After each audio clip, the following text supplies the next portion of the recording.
Amen.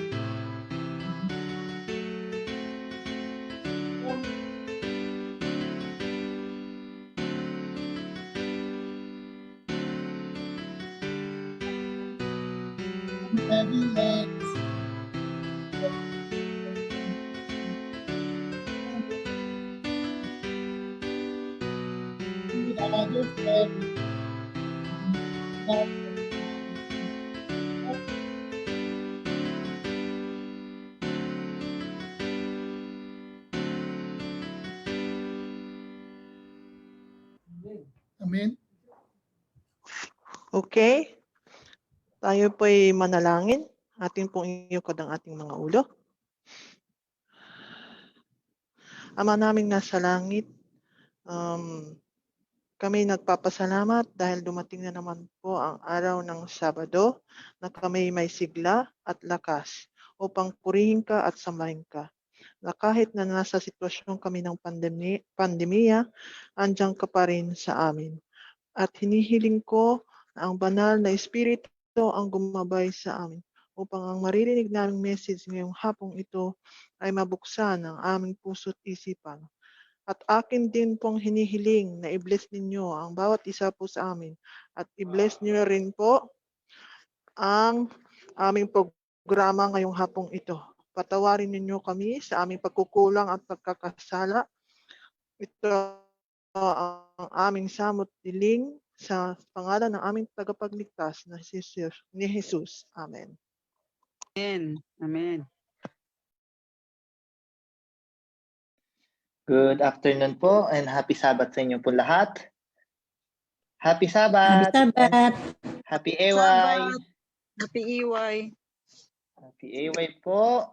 Alam ko pong ang sarap pong matulog after kumain, lalo na't pagbusog. Kaya atin pong buksan natin mga camera kung po pwede po.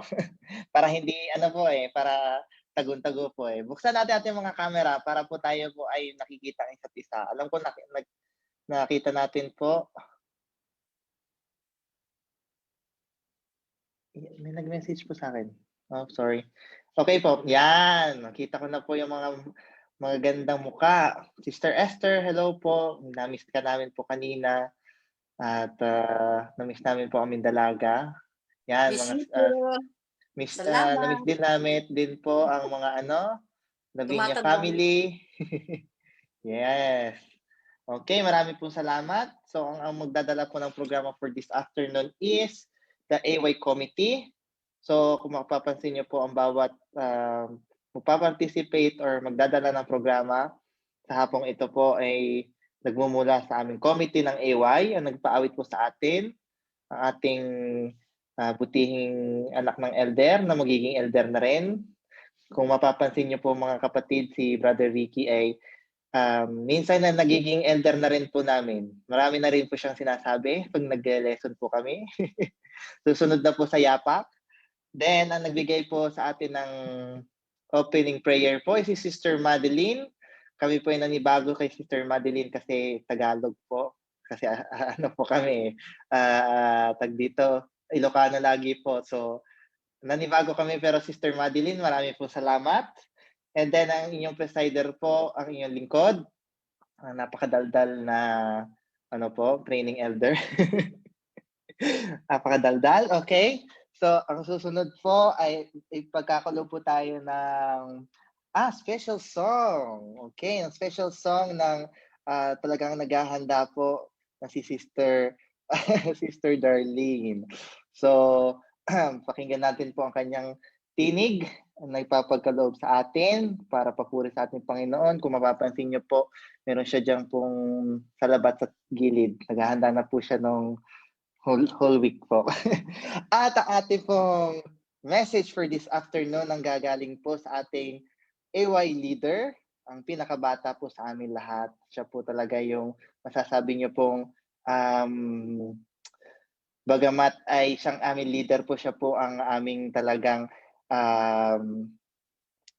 sandigan. Siya po ang naglilid po sa amin, si Sister Pastora Jean. Kaya po mamaya after po ng ating kung may mga katanungan po, pwede niyo po itanong kay Sister Jean. And then after po, meron po tayong closing prayer by Sister Isabel. I believe tapos na siya po magbilang. So binigyan natin po siya ng pagkakataon upang makapagpahinga naman po at siyang closing prayer. At siya po magiging ating closing prayer. But hindi po ito tatapos kasi po huwag kayong tatakas. Dahil takasan na po after AY. Huwag kayong tatakas. Kasi after nun, meron po tayong intercessory na pagkakalob sa atin ng ating matandang binata na si Brother Jopet. Okay? Maraming po salamat and happy Sabbath po sa iyo lahat. Nakakatuwa kayong makita ang inyong mga ngiti. Maraming po salamat and happy Ang Sabbath. QA, balik natin kay Brother Nico. Ay, hindi po. Matutulog na po ako. Joke. joke. Ngayon po ay tayo po ay mapapakinggan natin po ang special number ni Sister Darlene. Thank you, Brother Nico. So, happy Sabbath pong muli sa ating lahat. At ang kakantahin ko po ay pinamagatang A New Creation. So, naway mabless po tayo sa kantang to.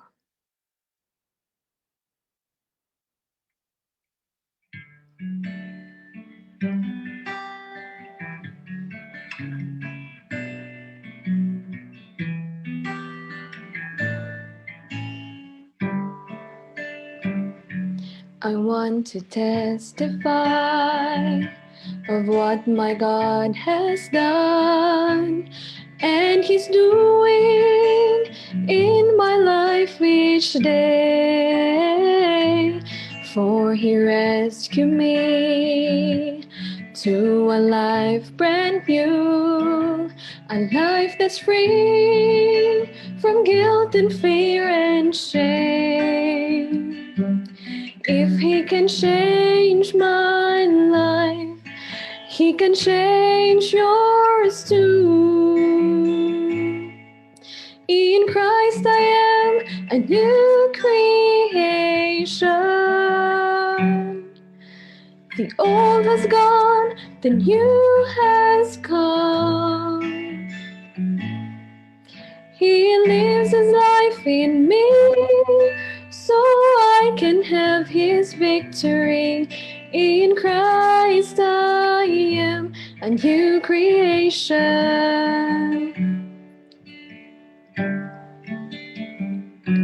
Now each day with God is so full of hope as I walk through life clothed in Christ. He is my constant friend. He gives His strength to me. Unforgiven through His great sacrifice. If He can change my life, He can change yours too. In Christ I am a new creation. The old has gone, the new has come. He lives His life in me, so I can have His victory.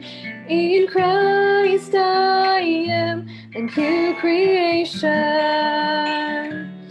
Thank you, Jesus, for recreating me. Thank you, Jesus, for setting me free. Thank you, Jesus, for calling me your child. I am a new creation in Christ. In Christ I am a new creation. The old has gone, the new has come. He lives His life in me, so I can have His victory. In Christ I am a new creation. In Christ I am a new creation.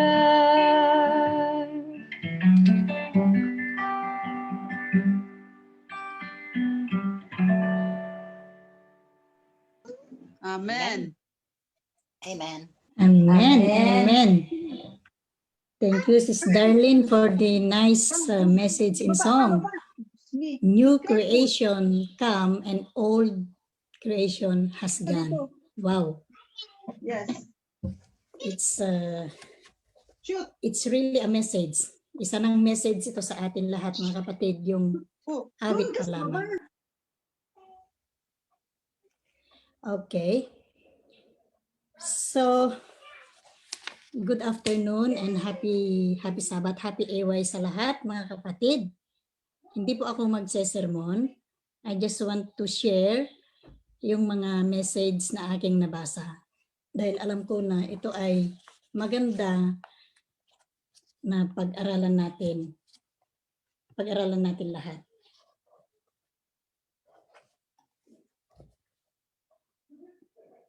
Naku, nawala na. Sige.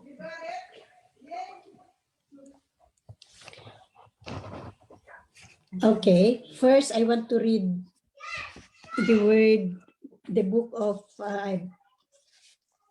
Isaiah 9:6, katulad ng lesson natin na sabi dito, for unto us a child is born, unto us a son is given, and the government shall be upon his shoulder, and his name shall be called Wonderful, Counselor, the Mighty God, the Everlasting Father, the Prince of Peace. Okay, God bless His word. Let's bow down our heads for a word of prayer. Dear God, Father in heaven, we come to you once again. As we study thy word, please may you pour your Holy Spirit within us to guide us and lead us and give us a knowledge and understanding that comes from thee. And please, Father, especially may you anoint my lips so that all the words that I'm going to share, it only comes from thee, not my own. And your name be exalted. Thank you, dear Lord, for hearing us and answering our prayer. And thank you for forgiving our sins. In Christ's name we pray. Amen. Okay, to start with our study today,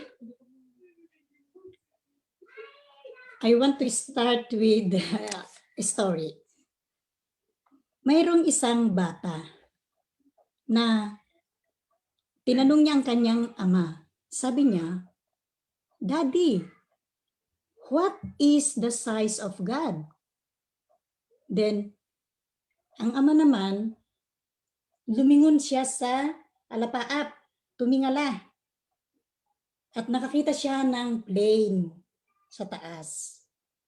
Tinanong niya ang kanyang anak ngayon. Sabi niya sa kanyang anak, did you see that plane? What is the size of that plane? Sabi nung ama. Sabi man nung bata, sumagot siya, it is very small. I can hardly see it. Sabi nung bata. Then the father, kinuha niya ang kanyang anak at dinala niya sa airport, kung saan nandoon ang mga plane na hindi pa umaalis. Habang sila'y palapit sa airport na yon, sabi nung ama sa kanyang anak, so now, have you seen that airplane? Sabi nung ama, yes. Tinanong kong ano, can you describe how big is it? Sabi ng bata, wow, it's so huge. Napakalaki. Sabi ng bata sa kanyang ama. So, sabi nung ama sa kanyang anak, God's size, it is depend on how close or how far you are to Him. ganun ang size ng Panginoon. Ayun ang sabi ng Ama sa kanyang anak, na ang size ng ating Panginoon ay depende kung gaano ka kalayo at kung gaano ka kalapit sa ating Panginoon. And the closer you are to Him, the greater and greater He will be in your life. Ito ang sabi ng Ama sa isang anak, na in which pwede rin po nating i-apply sa ating mga buhay. Katulad nga sabi dito nung na text ang nabasa ko ng Isaiah 9:6, na sabi niya na His name shall be called Wonderful, Counselor, the Mighty God, the Everlasting Father, and the Prince of Peace. So gaano ba ka-wonderful ang Panginoon sa ating mga buhay? Mamaya kasi because this is a total involvement, so mamaya magtatanong ako sa atin lahat. Magbibigay kayo ng inyong mga experience, how wonderful God is, how mighty God is, how God became your counselor, and how He became a Prince of Peace into one's life. I-share niyo po mamaya sa atin ang inyong mga experience. Lahat po tayo ay may panahon na mag-share. At ito ay integrated din sa ating lesson kaninang umaga, na kaya kinuha ko doon sa memory text natin. But before, gusto kong ibigay sa inyo ang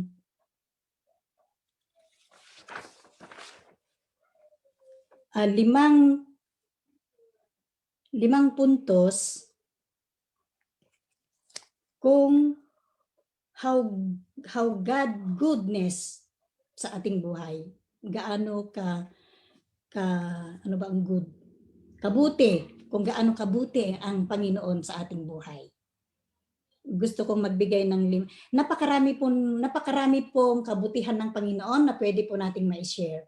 Pwedeng maging hundreds or thousands or more than thousands and thousands. But ngayong hapong ito, I just want to give some 5 points. Una, na napakabuti ng Panginoon ay waking us up. Hindi po ba na nagpapasalamat tayo kapag tayo po ay nagising at nasilayan muli natin ng magandang araw ng umaga na ipinagkaloob niya sa atin. Because we are awake and He is still working within us and towards us for the purpose, for the new life that He give us for another day. And it is a gift.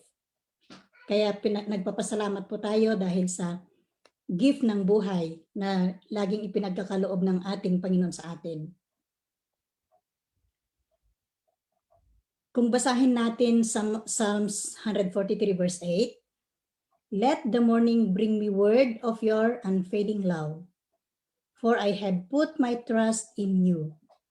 Show me the way I should go, for you I entrust my life.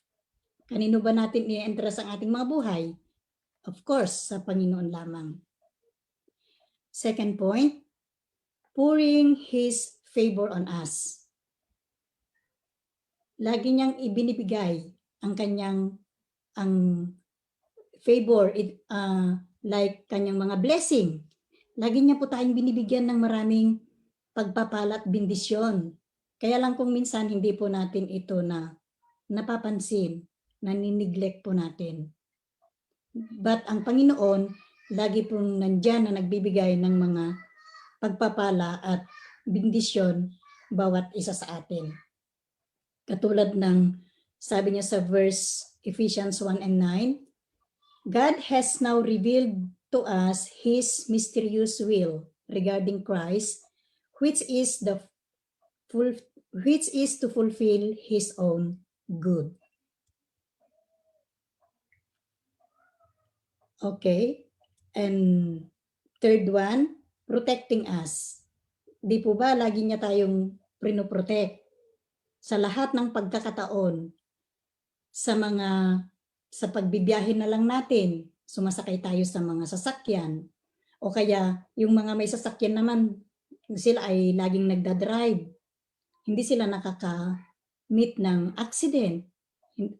Where ang iba, kung minsan, nadidisgrasya dahil sa mabilis nilang pagpapatakbo, o kaya nadidistract sila, hindi sila concentrated sa kanilang mga ginagawa, kaya nagkakaroon ng disgrasya. But God is protecting us sa mga bagay na ito. Maliit man ito o kung malaking bagay man. Kung minsan din, He is protecting us sa mga sakit. Kahit anong klaseng sakit na dumarating sa atin, o katulad ngayon na pandemic na ito, pasalamat tayo sa Panginoon at until to this day, tayo po ay healthy. Dahil po, kasama po natin palagi ang kanyang protection. So, He is protecting us. At nangungusap din siya sa atin through prayer. Kaya, kailangan lagi natin ang prayer. Prayer is our most powerful connection to God. Ito ang ating buhay. Ito ang ating, it is the breath na sinasabi ng ating buhay. Ang prayer, ang ating pakikipag-usap sa ating Panginoon through prayer. At ang ating prayer, ito ang isang way na ine-express natin ang ating pasasalamat at gratitude sa ating Panginoon. Kung minsan, ang ating mga prayer, hindi agad nasasagot ng yes. Meron ding yung mag-wait tayo, maghintay tayo, medyo matagal-tagal. Di ba, napakarami po nating napapakinggan ng mga answered prayers na 20 years or more, mga ganun. Meron din mga prayers na sinasagot ka agad, pero halos karamihan sa mga nagte-testimony about answered prayer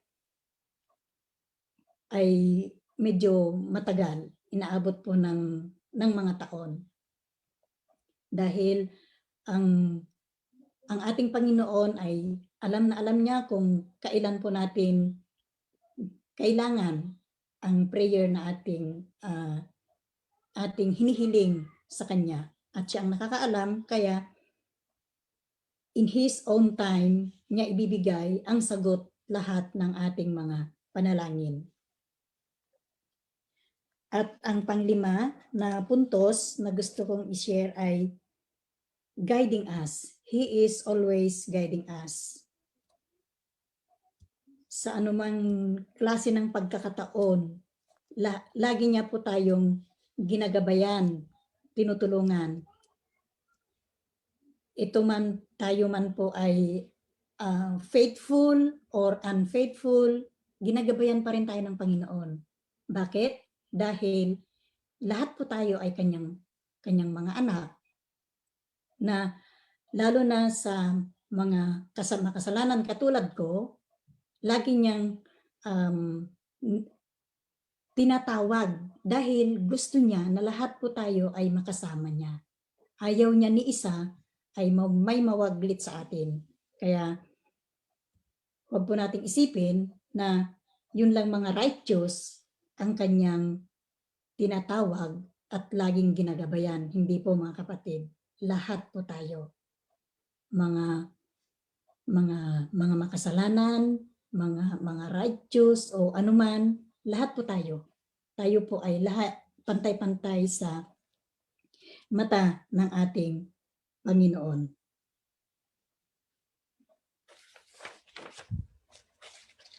Kaya nawa magpatuloy po tayo na laging i-focus natin ang ating buhay at sarili sa ating Panginoon. Before I will close, meron isang ulit story dito na nabasa ko na gusto kong i-share. And then magbigay po tayo mamaya ng ating mga experiences katulad ng nasabi ko kanina doon sa name ng ating Panginoon na Wonderful, Counselor, the Mighty God, the Everlasting Father, and the Prince of Peace. Merong isang kwento dito, sabi ng isang lalaki. A young man saw his primary school teacher at a wedding ceremony. Nung pagkakita niya, ang teacher niya noon, nung primary pa siya, nilapitan niya at greet niya with all respect and admiration. Sabi niya, Sir, hello sir, how are you? Can you recognize me? Sabi niya. Sabi naman nung teacher, I don't think so. Sabi niya. Then the teacher said, can you please remind me how we met? So sabi nung estudyante, ako sir yung estudyante mo nung 3rd grade pa ako. At I stole a wristwatch na belonging to my classmate dahil napakaganda at fascinating kaya kinuha ko po sir. And then ang classmate ko na ito lumapit po sa inyo, umiiyak at nagsumbong. Nasabi niya may kumuha sa kanyang relo. At ang ginawa niyo sir sa amin, sa buong classroom namin, kaming mga magkakaklase, pinatayo niyo kami sa harapan ng wall at pinataas mo ang aming mga kamay with our eyes closed. Saka mo kami kinapkapan.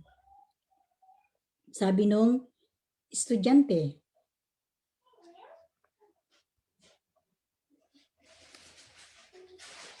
And then, so at this point, sabi nung bata, noong pinagawa mo ron sa amin, ako'y ninenervyos at natatakot, sabi niya. Sa kung anuman kalalabasan ng pag-search mo sa amin, sa nawawalang bagay na yun. At saka iniisip ko yung kahihiyan kung malaman ng aking mga kaklase, kung malaman ng mga ibang guro sa school, at kung malaman ng aking mga magulang kung ano ang aking ginawa. At kung ano din ang magiging trato mo sa akin bilang isang estudyante, sabi ng bata. Yun ang lahat ng mga bagay na nagbagabag sa aking puso. And then, noong it's my turn to be checked, sabi niya, I felt your hand slipped into my pocket and you brought out the watch. Talagang ninervyos ako sa takot kasi mapapahiya ako nito. Ayun yung iniisip ko. Hindi ko na alam kung anong gagawin ko, sabi ng estudyante. And the worst na kinatatakutan ko, pag in-announce mo sa classroom natin na ako ang kumuha, sabi ng bata. But, sabi ng bata, I was surprised, sir. Sabi niya, I didn't hear anything from you, sabi nung estudyante. Ipinagpatuloy mo pa rin nag-search sa mga aking kasamang mga estudyante. And then, nung natapos ka nang nag-search sa aming mga bulsa, you asked us to open our eyes. Bumalik na naman sa aking kaisipan na parang ayaw ko na naman. At sabi mo kasi na pupunta na kami, babalik na kami sa aming mga upuan. I was hesitant to go back to my seat, sabi ng estudyante. Dahil nga natatakot ako, maraming nagbabagabag sa aking isip. But to my amazement, sabi ng estudyante, you showed the watch, the class, give it to the owner, and you never mentioned the name of the one who stole the watch. You didn't say a word to me, and you never mentioned the story to anyone. Throughout my stay in the school, sabi nung estudyante, ni walang guro, walang kaklase kong estudyante, ni walang kasama kong estudyante sa school na yon na nakaalam kung ano ang nangyari, kung ano ang aking ginawa. Kaya ang pangyayaring ito, it naturally taught me a great lesson, and I resolved in my heart never to get myself involved in taking whatever is not mine. I thought to myself, you saved my dignity. Then the student asked to his teacher, do you remember the story, sir? Sabi niya. And the teacher answered, the teacher replied, I vividly remember the story that I found the watch, but I didn't know with whom I took that watch, because when I searched it, I closed also my eyes. Kaya hindi ko nakita, hindi ko kilala kung sino ang kumuha ang relong iyon. In life, we need wisdom for everything we do. Bilang isang a member of the family, bilang isang leader, bilang isang guro, bilang isang magulang, bilang isang kapatid. We should be able to close our eyes to some things. Not all misbehavior require punishment. Some will need encouragement, and some mentoring, and some monitoring. Be a leader who impacts, not one who gathers. Di ba napakaganda tong mga kapatid, tong istorya na ito?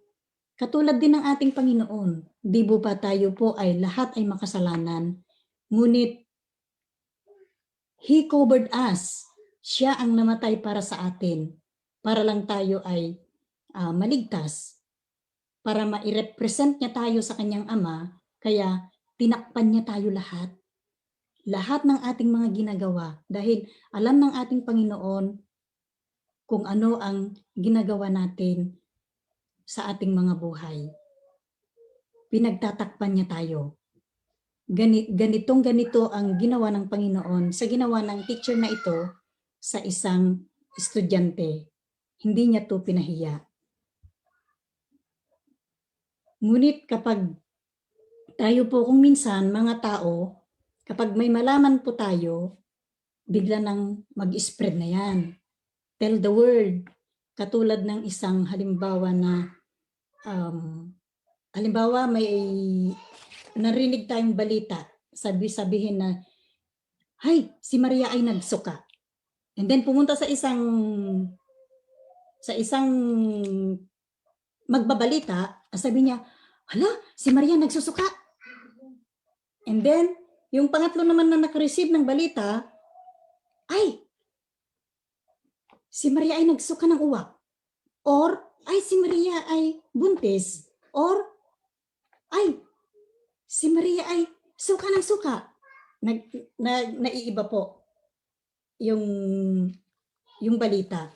Kung minsan ganun po tayo mga kapatid, na kung hindi kulang, sobra ang ating sinasabi. Katulad ng istoryang ganun nga, na sa halip na i-relay natin yung tama, masusobrahan, makukulangan, kaya kung minsan hindi magkakaintindihan. Kaya napakaganda po na bago po natin bigkasin ang isang salita, we have to think we will ask ourselves, is it true? And then yung H, is it helpful?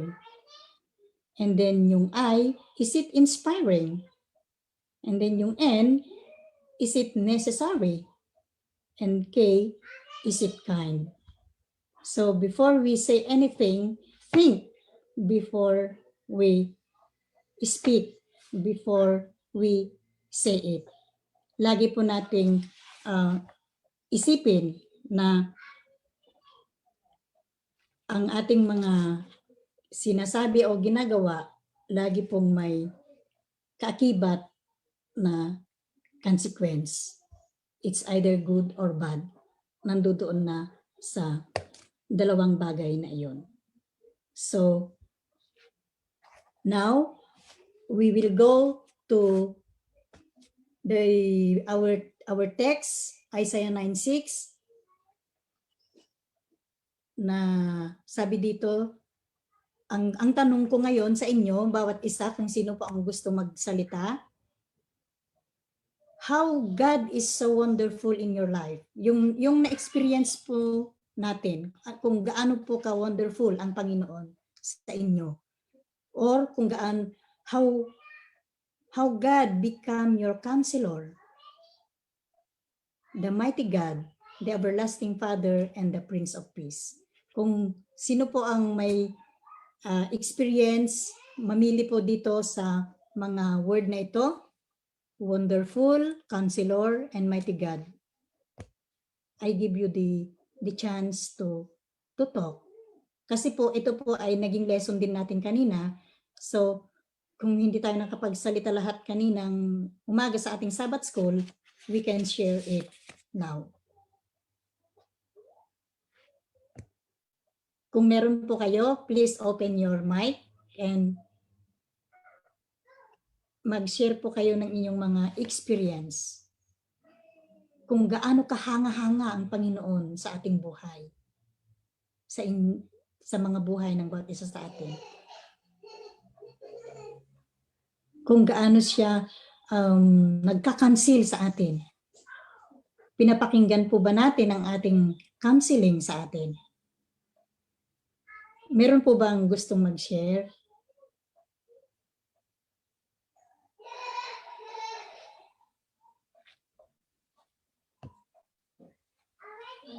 Ate Esther?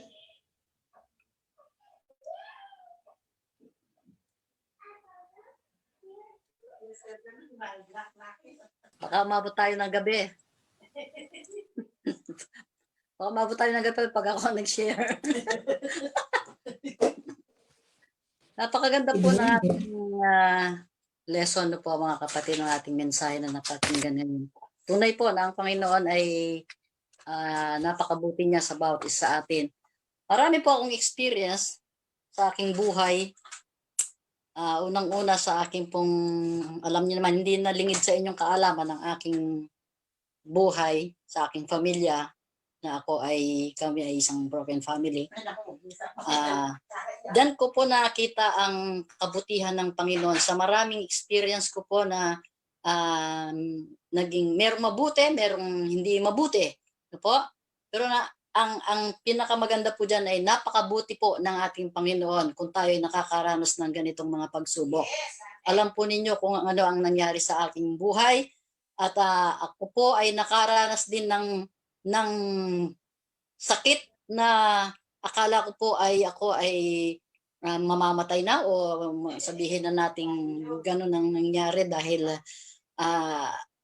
dahil sa mga counsel ng Panginoon sa kanya pong mga banal na salita, ako po ay nagkaroon ng pag-asa dahil binigyan niya po ako ng ng 2 anak. Ay, ko sana magsalita kayo, napapaiyak kasi ako eh. Sige lang. Ayaw ko nang balikan yung mga malulungkot na. Pero para lesson lamang po no, po ba para ang ating mga kabataan magkaroon din ng lesson. Alam po natin ngayon na marami ng mga pagsubok na nangyayari sa mga mananampalataya. Sa kasalukuyan din po ako kasi meron din akong kafamilya na nakakaranas naman ng problema ngayon. Marahil dahil sa kakulangan ng pagkakilala sa Diyos na dumarating yung mga pagsubok na yon. Pero sa akin pong buhay, bagamat kami po ay iniwan ng aking asawa, meron akong 2 anak. Pero ang pinakamaganda po dito, hindi ako iniwan ng Panginoon. Po, Amen. hindi ako iniwan ng ating Panginoon. Dahil kahit sa mga maliliit na bagay o na mahihirap na bagay, yun po ay napagtagumpayan po namin. Naranasan ko po ang isang panalangin talaga ay napakabuti po ng panalangin na siguro po hindi ako mahihiyang magsabi sa inyo dahil ako po ay pinagpala ng Panginoon talaga. Sa aking 2 anak nung kasalukuyan po kasi na mga bata pa po sila dahil nga wala naman akong trabaho kundi lang kami ay nasa church. Ako po ay umaasa sa binibigay na blessing galing sa church. Kuminsan po, alam niyo mga kapatid, dinadaan ko po talaga sa panalangin. Sasabihin ko sa sarili ko na sana sa kinabukasan hindi na maranasan, hindi muna mararanasan ng aking mga anak yung gutom ba? Kasi hindi po sapat yung kasalukuyan na ipinamumuhay ko sa kanila. Yun po ang panalangin ko. Pero napakabuti po talaga ng Panginoon na ang payo niya sa akin ay huwag kang bibitiw dahil nandito ako para sa iyo. Bagamat iniwan ka, pero ako hindi kita iiwan hanggang sa pagdating ng panahon na ako ay magpapakita, hindi kita iiwan. So kahit po ako'y nagkasakit, hindi rin po niya ako hindi ako pinabayaan ng Panginoon, bagamat pinabayaan ako ng aking asawa. Doon ko po nakita talaga ang kabutihan ng Panginoon. Pati yung aking pananampalataya, salamat sa Panginoon, yung kanyang payo, yung kanyang banal na salita na kanya pong ibigay ay naging makabuluhan, naging blessing po yun sa akin. Kaya salamat sa Panginoon hanggang sa panahon na ito, ako po ay nandito sa kanyang banal na harapan, nandito po sa inyong banal na harapan at patuloy na maglilingkod hanggang siya po ay dumating. Amen. Naiyak niyo ako. Thank you sa magandang experience na ibinigay mo sa amin, isinira sa amin ate, at nakaka-encourage po bawat isa sa lahat. Gusto kong hilingan ang mga kabataan nandoon kay Sweetie kung ano ang kanilang experience sa Panginoon. Ayan, nandyan si Angeline at saka si Summer. Ano ang inyong mga pwedeng ikwento sa amin ng mga may edad na kayong mga kabataan?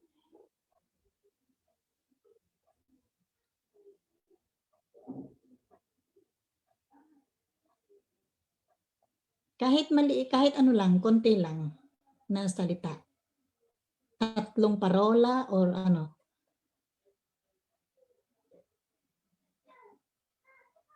Sige na. Okay, mag-isip muna kayo. Siguro si Brother Purge may gustong i-share din sa atin. Pwede po umiyak. Huwag kang umiyak. Pwede. Iyak ako eh. Libreng-libre. Sino yun? Sino yun? Teka. Okay. Mag-share lang ako. Actually, I'm having multitasking. Gumagawa ako ng para bukas na program. Pero napaiyak si Lola makikiyak na rin ako. Tawag nito, yung gusto ko lang i-share siguro, bagamat kabuuan yung naranasan ko sa Diyos, buhat nung ako ay 12-year-old. Oo. Kasi at age of 12, nakilala ko ang Panginoong Jesus. Iyan lang ang naging sangkalan ko. Yun lang yung stronghold na mayroon ako. Kasi bubut pa ako noon eh, di ba? 12-year-old. So, pero sa panahong yun ay, yun ang dahilan kung bakit nag-matured ako ng mabilis. Naging independent akong tao. Kasi sa side ng family, hindi rin maganda eh. Di ba? Na-share ko na sa inyo yung pinagmulan ko. Pero pilit kong sinabi sa sarili ko, mayroon din akong magandang buhay na makikita.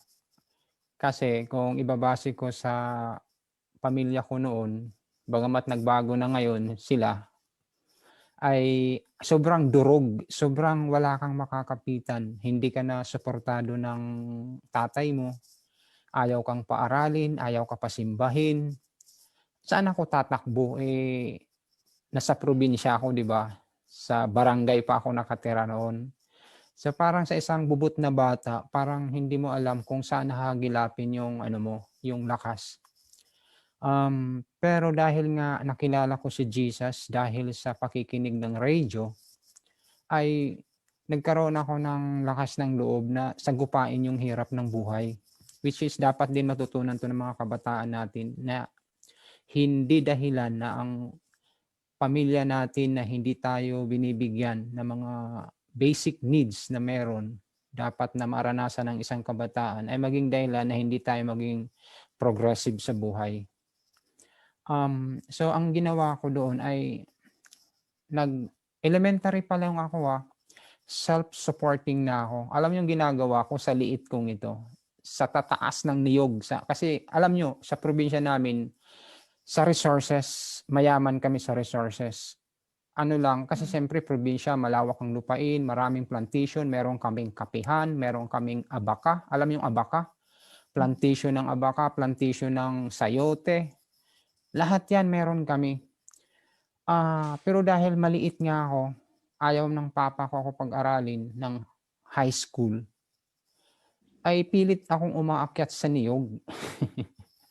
Nangungupra ako sa liit kong yun. Dahil hindi ko makuha yung yung hinog na niyog, yung brown. Kung ano lang ang makatok ko, kaya kong abutin na pag kinatok ay okay, yun ang kinukupra ko. So naiiwan yung brown na niyog sa taas ng puno. Di ba baliktad? So ganun kahirap siya. Akyat panaog, weekly ginagawa ko yun kasi wala akong support. Wala akong allowance sa buong linggo kasi sabi ng papa ko, total nagsisimba ka naman, di ba? Nauwi ka ng bahay Sabado ng hapon. Tapos linggo babalik ka sa siyudad kasi doon nga ako nag-aaral. Walang allowance. Anong gagawin ko? Akyat naman ng niyog. So or nagbebenta ako ng kape. Nangunguha ako ng kape, nagbebenta ako noon. So sa fast forward, natapos ko yung high school ko na lagi akong honor eh. Oo, medyo matalino ako nung bata. Lagi akong nasa honor roll. Walang nagpipin ng ribbon sa akin. Walang nanay, walang tatay, walang kapatid. 8 kami magkakapatid. Pero never kung silang nakita para suportahan yung mga tagumpay ko bilang isang kabataan. So sana ako kumukuha ng lakas sa pananampalataya ko at naging active na ako sa church. At ang mga sumusuporta sa akin, yung mga nanay sa church, sila yung umaakyat sa stage para ako ay ipin yung ribbon, iabot yung trophy, mga ganun mga awards ko. Hanggang natapos ko yung high school, fast forward uli. Sabi ko, gusto ko mag-aral ng kolehiyo. Kasi ang paniniwala ko noon, pag may natapos ka, gaganda buhay mo. So, ang ginawa ko, malis ako sa amin, naglayas ako. Naglayas po ako. Malis ako sa amin, tapos pumunta ako ng Maynila. So, pagdating ko sa Maynila, ay hindi pa, doon pala nung high school ako, nakitira ako doon sa lola ko. Grabe yung lola ko, kaugali ng papa ko. Sobra, hindi ako trinatong apo. sa loob ng bahay, ginawan ako ng bakod para akong baboy. Yung ginawan ka ng bakod na hindi ka pwede pumunta sa salas, hindi ka pumunta sa area niya. As in, doon ka lang. Tiniis ko lang yun. Kasi gusto ko makatapos eh. Yung nasa isip ko. Kasi alang naman mangupahan ako eh. Allowance ko nga ako na nagpo-produce. So, natiis ko yung lola kong yun. Na tratuhin ako na hindi apo. So kaya nga nung pagka-graduate ko ng high school, lipad ay sibat ako, punta ako ng Maynila. Sa pag-aakala ko na pagdating sa Maynila, paaralin ako ng uncle ko sa side naman ng mother ko. Kasi military yung sa side ng mother ko. Maganda ang buhay. Nag-abroad yung asawa. At the same time, military ang uncle ko. Isa lang anak nila. Iniisip ko pag-aaralin ako. Enrollment na noon eh. Tanda ko yun eh. Pero hindi pa ako ini-enroll. Kaya one time sabi niya sa akin, gusto mo ba mag-aral? Aba, sagot ko, oo naman. Kaya nga reason ko, pumunta na Maynila eh, kahit hindi ko alam ang Maynila noon. Sabi niya, okay, mag-working student ka. Isip ko, ito na naman, working student na naman. So in short, meron siyang kakilalang military. Pinakilala ko, doon sa military school ako, sa flying school ako nag-aral eh. Pinasok ako doon. Mayroong malaking canteen doon. So yung canteen ng school na yon, ang kinikater noon, high school at saka yung college. So in short, nandoon ako sa canteen na yon. Inalipo nga ako kasi sa kusina ako na-assign nung bago ako. Hindi ko naging kasundo una yung mga tao roon kasi mga Bicolano sila. Dating Bisaya ako, di ba? So hindi kami magkaigihan. Basta inaaway nila ako, lahat dinanas ko 'yun. Tiniis ko rin 'yun. Dumating ako sa point na kinainggitan ako ng ibang kasamahan ko na mga working scholar. Ay isinuplong ako sa presidente ng school. Natanggal ako 2 years, second year na ako noon sa college ko. Natanggal ako sa pagka-working scholar. Okay, iniyakan ko yun. Hindi ko alam ang gagawin ko. Mayroong babaeng nag-offer sa akin, paaralin niya ako, pero ang condition, sa kanila ako titira. Dalaga siya. Sabi ko, wag na, baka na mangyari sa akin. So, yun, hindi. So, ang ginawa ko noon, bumalik ako sa uncle ko, sa bahay nila. Pagdating ko sa kanila, sabi ng uncle ko, uusapin ko yung kasambahay natin, pauwiin ko sa probinsya, which is kamag-anak din namin. Pero ikaw ang kapalit. So anong gagawin ko na naman? Nangangamuhan na naman ako sa puder ng uncle ko. Ako yung naglalaba, namamalansya, nagluluto, naghatid ng bata. So, sobra. Kaya yung buhay ko noon, ang buhay ko noon masyadong limitado. Hindi ako madaldal. Matahimik lang ako. Kaya pag nakakuha ako ng tiyempo, umalis ako ng bahay sa uncle ko, pumunta ako sa kaibigan ko. Nagipagkwentuhan ako para lang magkaroon lang ba ako ng ibang kausap. Kasi sa bahay ng uncle ko, hindi ako nagsasalita. Pag naipagluto ko sila, tatakbo na ako sa kwarto, may sarili akong kwarto. Doon ako sa kwarto ko, mag-aaral ako ng lesson ko. At pag tumunog na yung kutsara, alam kong tapos na sila. Lalabas ako iligpit para linisin lahat ng kinainan nila. So wala akong communication na magandang naranasan noon. So sobrang hirap. Kaya dumating yung point na, in short, fast forward, nakagraduate ako. Ang school ko naging proud sa akin, pinapadala ako sa ibang lugar. Ako lang din yun. Ako lang lagi nagtatap sa sarili ko. Ang galing-galing mo, Forge, kahit ganitong nangyari sa buhay mo. Ako lang, walang iba. Kasi hindi ko naman ang parents ko noon, pag sinusulatan ko noon, ang sinasabi, bakit nakakabuhay ba ang sulat? Dapat perang ipadala mo. Sobrang hirap. Sobrang gulo. So, hindi ako nagsusulat na lang kasi sulat pa naman noon, wala pang cellphone. So, hanggang nakatapos ako ng pag-aaral, doon na ako nagkaroon ng pakpak. Nang makatapos ako ng pag-aaral, may sarili na akong undergraduate pa lang ako noon, nag-work na ako sa isang company, private company. So meron na akong sariling pera, lahat meron na ako, nakapagpundar na ako ng mga kaibigan, masaya na ako. So ibig sabihin noon, naging masaya lang ako pagkalagpas ko ng 21-year-old. 20. Biruin mo yun, yung haba ng tiniis ko na malungkot na karanasan sa buhay. Sa 21-year-old lang ako, nakasabing malaya na ako. Ayan doon na, dumaldal na ako, ganito na ako ngayon. Kaya nga mapapansin nyo, late na yung late bloomer ako.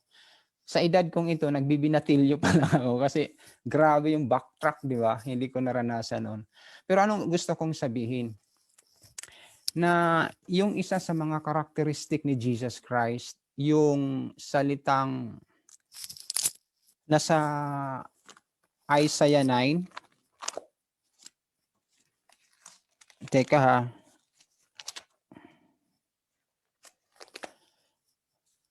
Ayan. Yung Isaiah 9:6, ang sabi diyan yung huli ang babanggit yung Prince of Peace, di ba?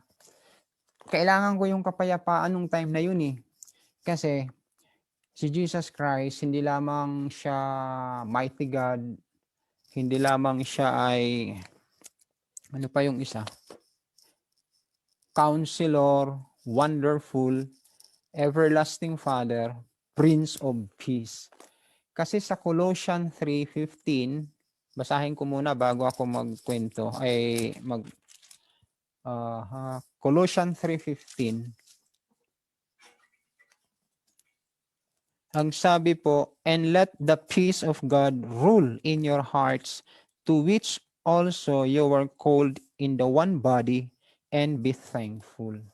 So yun lang kailangan ko, yung kapayapaan ng Diyos talaga. Kumbaga, siya lang yung naging best friend ko noong mga time na yun.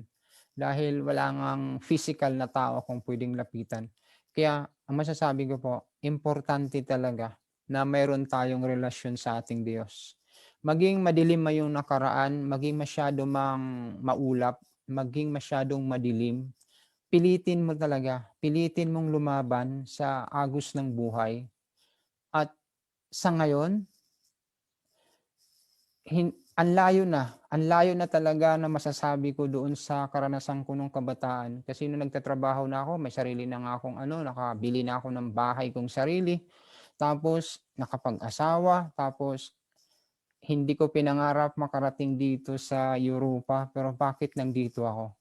Kasi nga ang Diyos mayroong plano sa atin.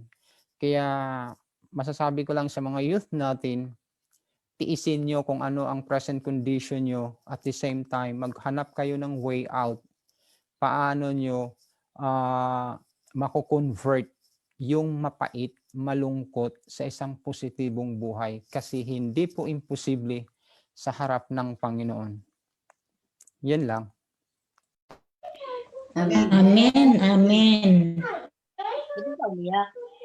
Sino pa? Meron pang gusto? Sino pang gusto magsalita? Sister Baby, naka-off yung mic mo. Parang may gusto kang i-share. Wala po. Natuwa lang ako sa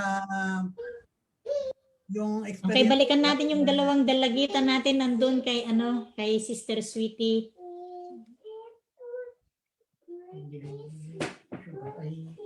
Si Angeline and Summer. And then, andyan ang teacher nila, Sister Sweetie. Hindi talaga sila tutulog sa hapon. Tutulog yan dito. Pag-alangan nila.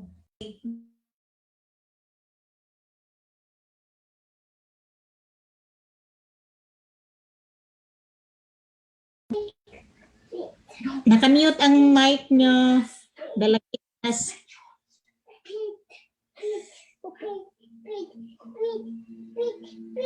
Nakamute ang mic nyo. Yung sasabihin ko lang po ay best friend ko lang po si Jesus. Kasi siya lang yung kausap ko. Siya lang, may tiwala talaga ako sa kanya. Kasi kung anong sikreto na sasabihin ko sa kanya, alam ko na hindi niya sasabihin sa iba. Yun lang po. Amen. Amen. Tama yun. Yes, katulad ng kwento, no? Yung teacher na pinagtakpan, ganun din ang ating Panginoon. Si Summer, Meron bang Summer? Meron ka bang ma-share?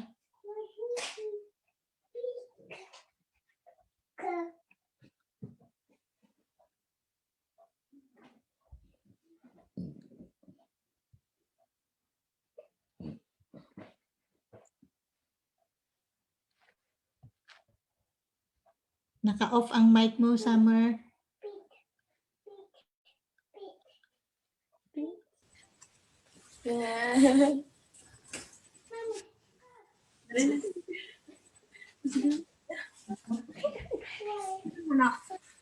Kim. Yun.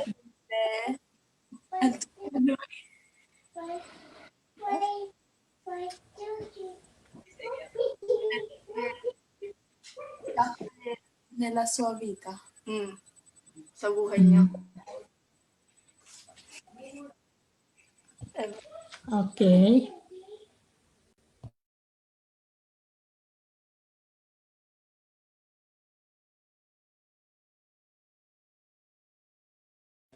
Sino pa nandiyan? Si Adriel. Baka may sasabihin si Adriel.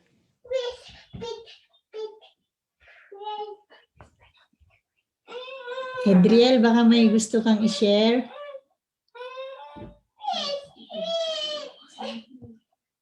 Tanungin ko, Ate Jean. Sige. Dali lang, Okay.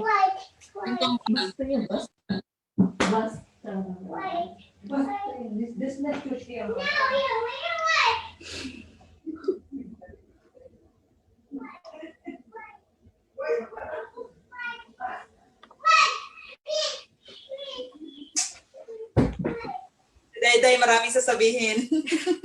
Sige. Akala niya.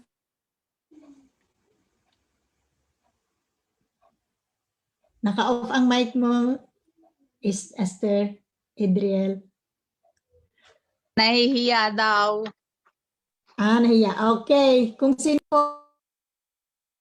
pa ang mga nandito?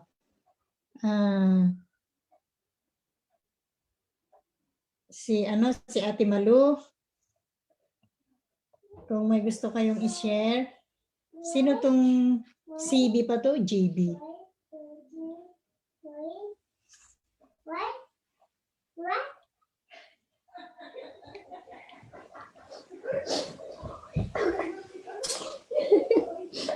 Si Dylan. Sino to mga hindi ko mabasa. Maingay. Si Dylan daw. Wait daw. Pink. White. Pink. Ate Nini, baka mayroon kang gustong i-share. Si Nico. Sino pang mga nandito? Si Madi. Sino tong GB ba to? Si Sarah ba to?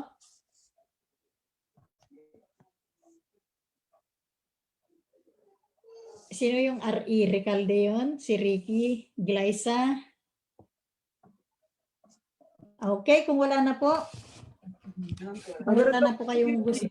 Hindi, may share lang na maigsi. Si Baby Ro po. Sige.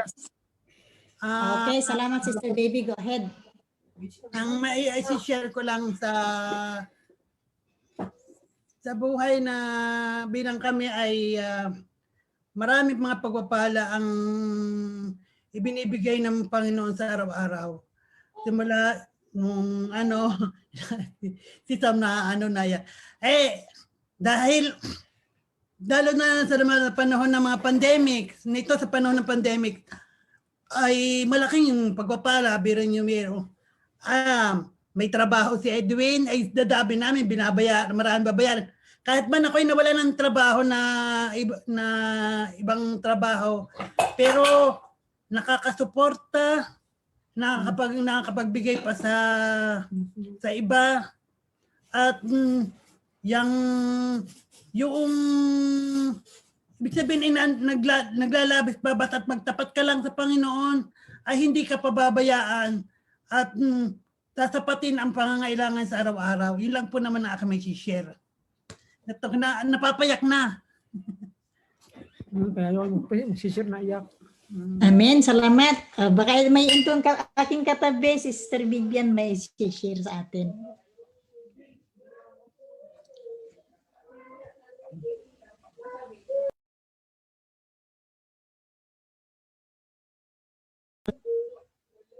Sino pang gusto mag-share? Brother, so si So, Asher, si Super Asher. Kung mga nahihiyang mag-share, ako'y mag-share. Okay, Bro Sister G. Relate ako doon kay Brother Forge. Yung mga pagtitinda niya, na naranasan ko din yan. Napakaswerte ng mga kabataan ngayon, ano?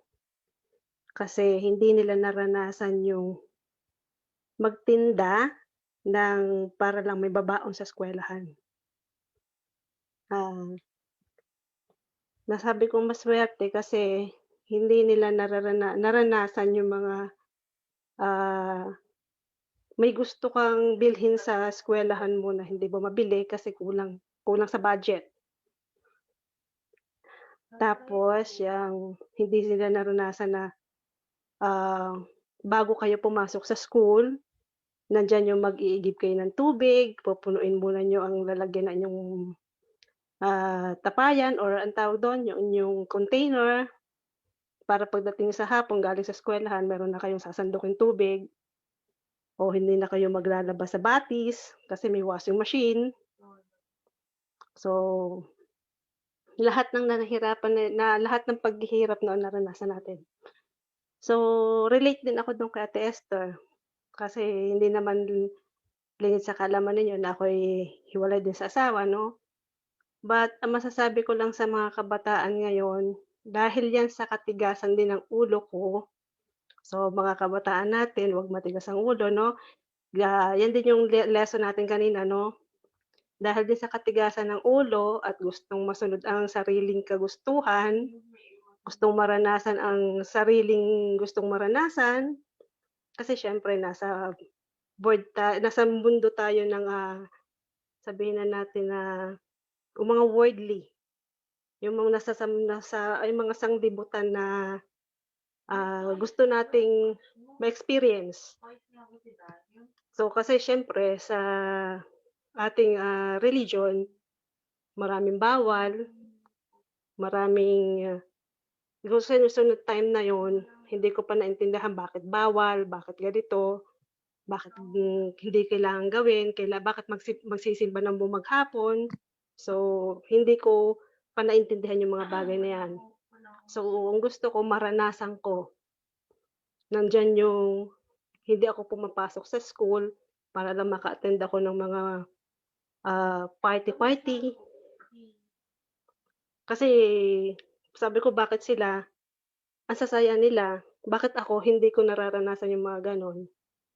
So, hindi ko naintindihan nung mga panahon na yun kasi parang hindi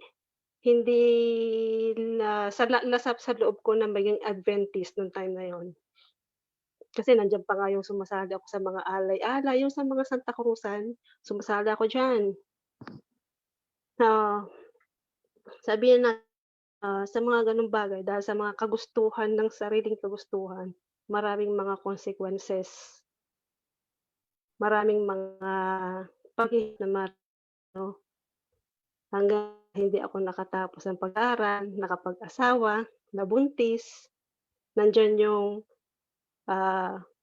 yung dahil kasi sa conservative ng parents, siyempre sa kanila, once na nabuntis ka, nag-asawa ka, kasal ka man o hindi, kailangan tumigil ka sa poder ng iyong napangasawa kung babae ka. Tapos kung lalaki ka naman, kailangan yung babae, kukunin mo na, ititigil mo na sa poder ninyo. So yung naranasan ko nun is, nung mabuntis ako, syempre galit sa akin yung parents ko, galit sa akin tatay ko, kasi nandito yung nanay ko, yung tatay ko lang nandun sa Pilipinas. So nung makita nila ako, kasi naglayas ako, nung makita nila ako, dinala ako doon sa bahay ng napangasawa ko, which is hindi siya Adventist. So sabi ng tatay ko, nandiyan na ho yung anak ko, nabuntis ng anak nyo, di yan na ho yan, bahala na kayo. So doon ko naranasan yung naranasan din ni Brother First na hindi naman na nagpaalipin, sabihin na nating kasi nag-asawa ka, so kailangan mong bumagay sa iyong napuntahan, kailangan bumagay ka sa makisama ka sa iyong dinapuan. Nandun yung buntis ka, maglalaba ka kahit malamig ang tubig, galing sa tubig ulan. Minsan kapapanganak mo pa lang, 1 week ka pa lang nakakapanganak, maglalaba ka ng damit nila na tubig ulan din ang gagamitin mo. Ikaw yung magpapakain ng kanilang baboy, ikaw yung maglilinis ng bahay. Pagdating ng tanghali, lahat sila nakariposo. Ikaw na buntis, diyan ka sa tindahan, magtinda ka. Kasi once na hindi ka trumabaho, hindi naman sa hindi ka pakakainin, no?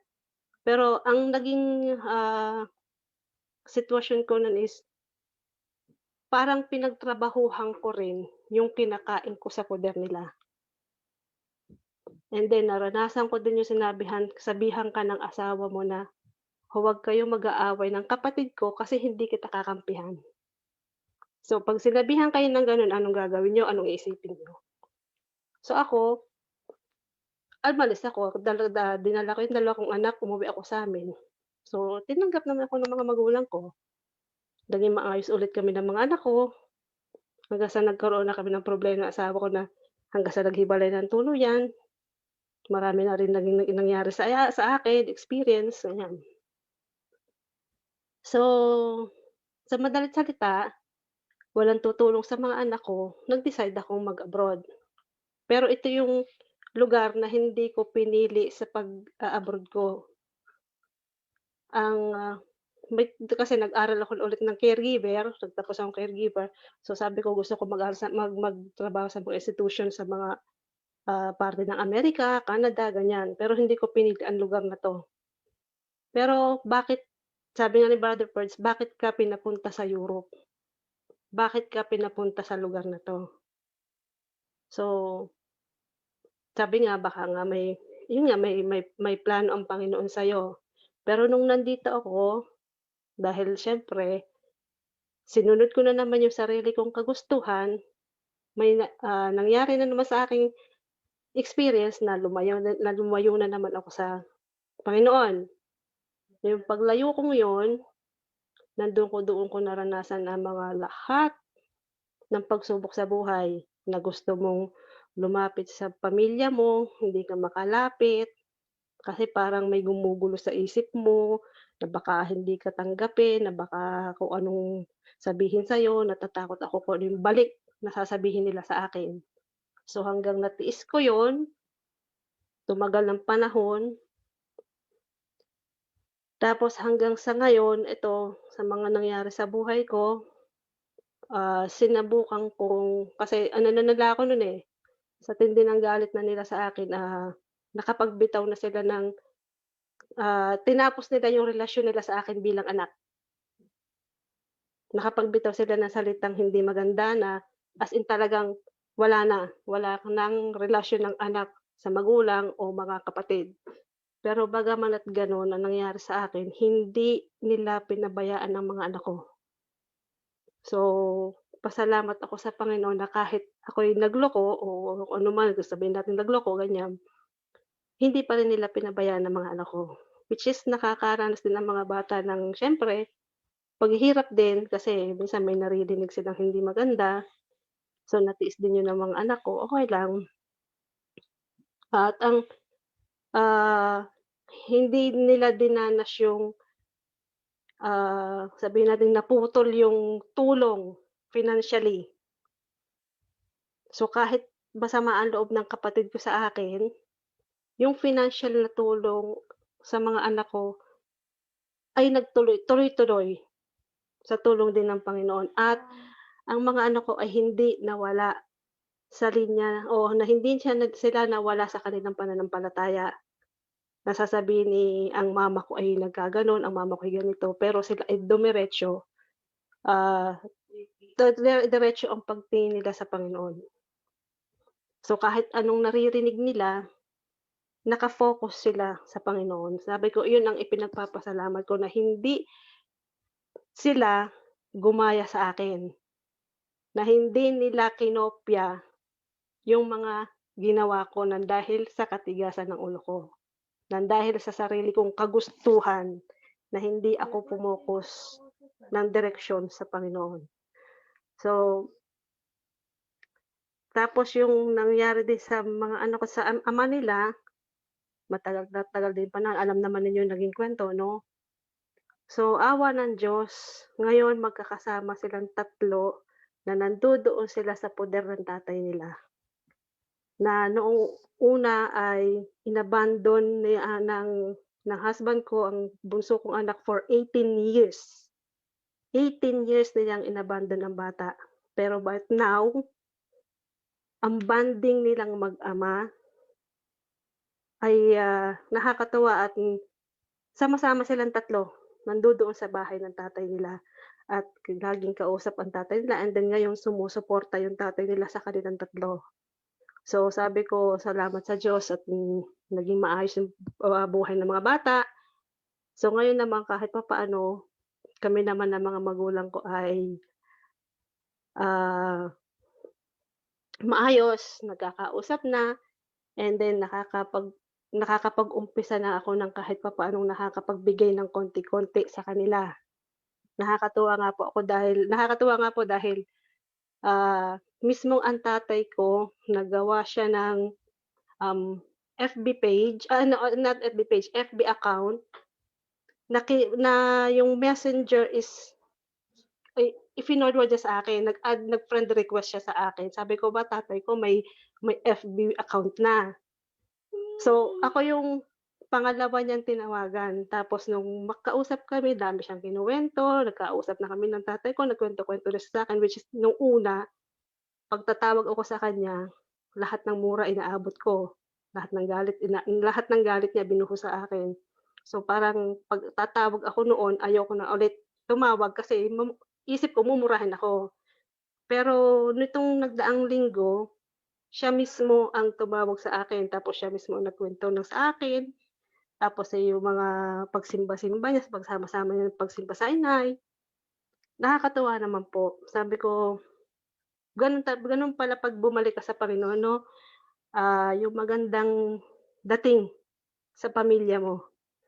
Parang natakpan lahat yung mga pagkakamali mong ginawa, natakpan lahat yung mga kasalanan mong nagawa. Dahil which is, bumabalik ka sa Panginoon, pumufocus ka na sa Panginoon. And sana nga po ay magtuloy-tuloy at pinagpapasalamat ko rin po yung mga prayers nyo at yung prayers nga rin na pananampalataya ng nanay ko na hanggang sa ngayon ipinagdarasal pa rin ako na sana nga magtuloy-tuloy na. Sa lahat po ng mga nag-pray sa akin kahit nung ako'y nawala, maraming salamat po sa inyo. At saka, kaya sa mga kabataan, ang ano ko lang, huwag maging matigas ang ulo, sumunod sa magulang, dahil yan ay para sa ikabubuti ninyo. Dahil yan ay gusto ng magulang natin ay maging maayos ang buhay nyo. And hanggat maaari,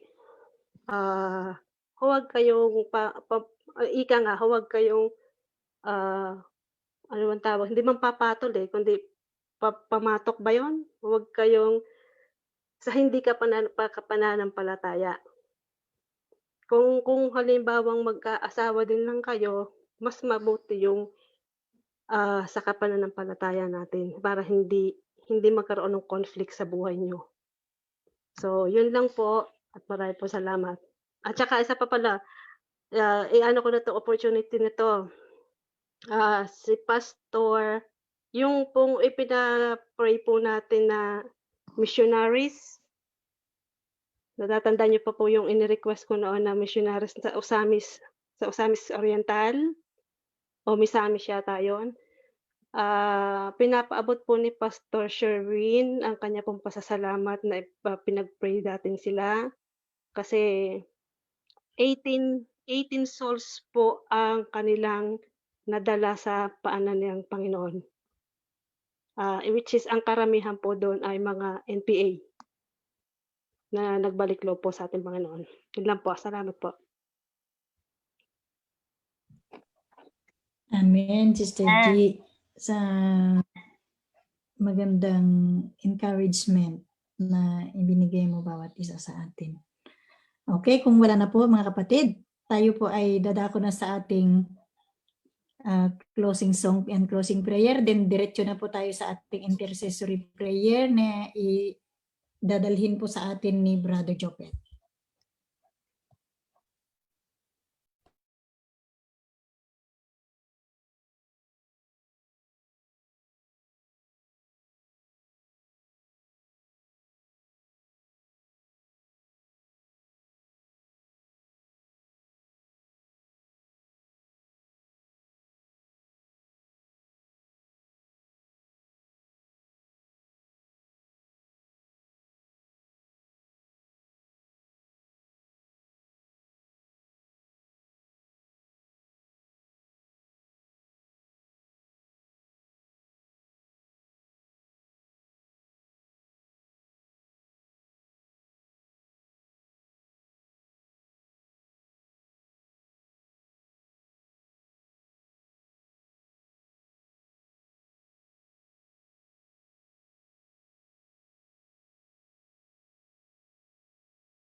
Iba para sa ating closing song.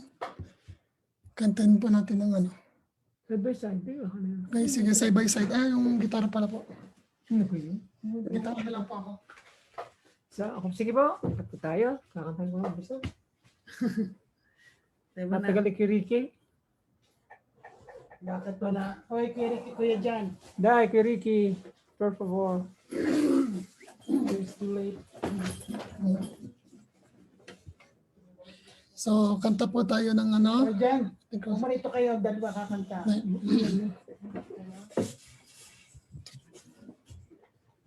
Para karoon ko yung